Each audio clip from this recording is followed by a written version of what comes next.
2022년 12월 8일 목요일 하나님 나라를 시작하는 말씀 묵상 시간입니다. 오늘 우리에게 주시는 하나님의 말씀은 전도서 6장 1에서 12절까지의 말씀입니다. 작년 육순회 이광섭 김경숙 집사님 그리고 두 자녀 이재훈 이유나 가정입니다. 오늘 말씀은 두 집사님께서 말씀을 읽어주셨습니다. 하나님의 말씀을 경청하십시오. 내가 해 아래서 한 가지 불행한 일이 있는 것을 보았나니 이는 사람의 마음을 무겁게 하는 것이라. 어떤 사람은 그의 영혼이 바라는 모든 소원에 부족함이 없이 재물과 부요와 존귀를 하나님께 받았으나 하나님께서 그가 그것을 누리도록 허락하지 아니하셨으므로 다른 사람이 누리나니 이것도 헛되어 악한 병이로다.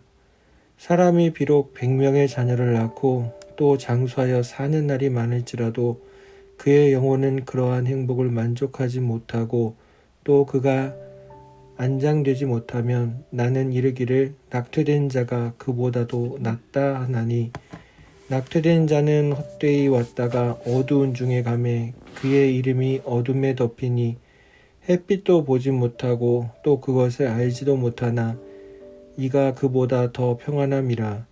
그가 비록 1000년의 갑절을 산다 할지라도 행복을 보지 못하면 마침내 다 한 곳으로 돌아가는 것뿐이 아니냐. 사람의 수고는 다 자기의 입을 위함이나 그 식욕은 채울 수 없느니라. 지혜자가 우매자보다 나은 것이 무엇이냐. 살아있는 자들 앞에서 행할 줄을 아는 가난한 자에게는 무슨 유익이 있는가. 눈으로 보는 것이 마음으로 공상하는 것보다 나으나 이것도 헛되어 바람을 잡는 것이로다. 이미 있는 것은 무엇이든지 오래전부터 그의 이름이 이미 불린 바 되었으며 사람이 무엇인지도 이미 안 바 되었나니 자기보다 강한 자와는 능히 다툴 수 없느니라. 헛된 것을 더하게 하는 많은 일들이 있나니 그것들이 사람에게 무슨 유익이 있으랴. 헛된 생명의 모든 날을 그림자같이 보내는 일평생에 사람에게 무엇이 낙인지를 누가 알며 그 후에 해 아래서 무슨 일이 있을 것을 누가 능히 그에게 고하리요. 아멘.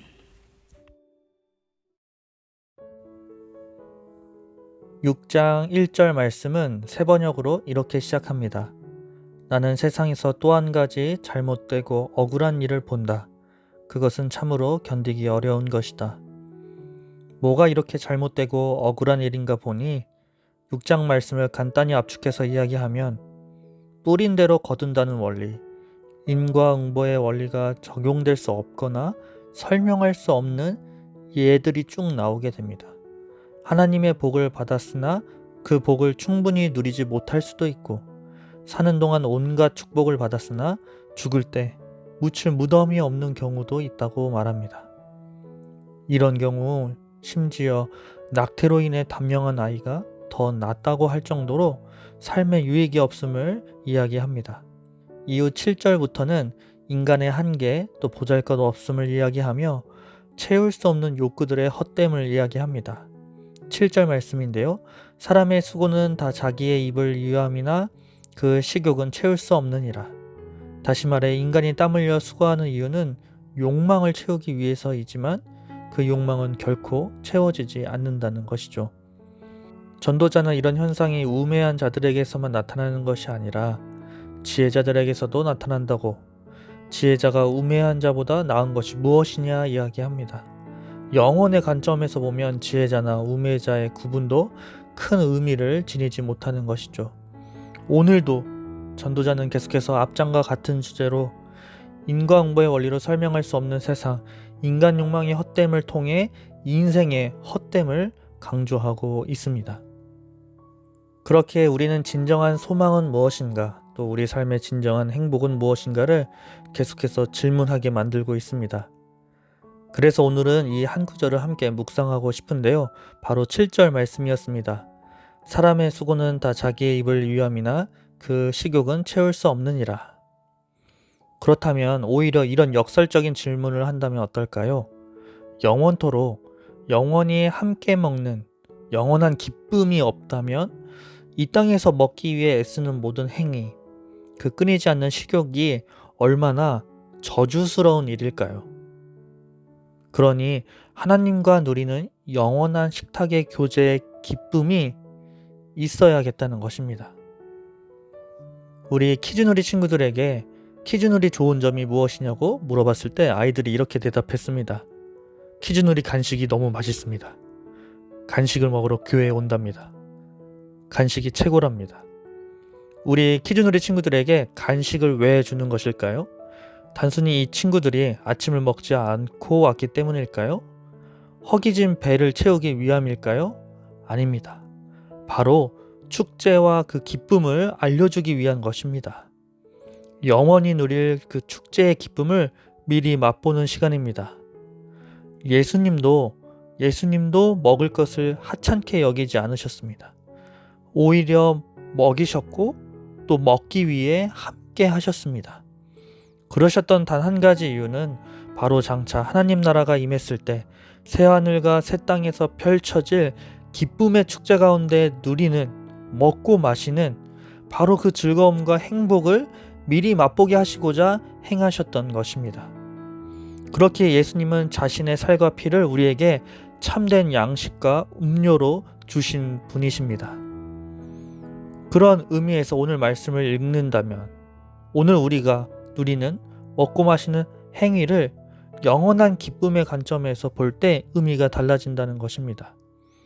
바로 영원한 하나님과 함께할 때 우리의 삶이 영생의 삶으로 이어질 때 우리는 전도자가 말하는 헛됨에서 벗어나 참된 진리 안으로 들어가게 되는 것입니다. 우리가 자족하고 만족하고 감사하는 이유가 무엇인가요? 바로 영원한 하나님이 함께 하시기 때문입니다.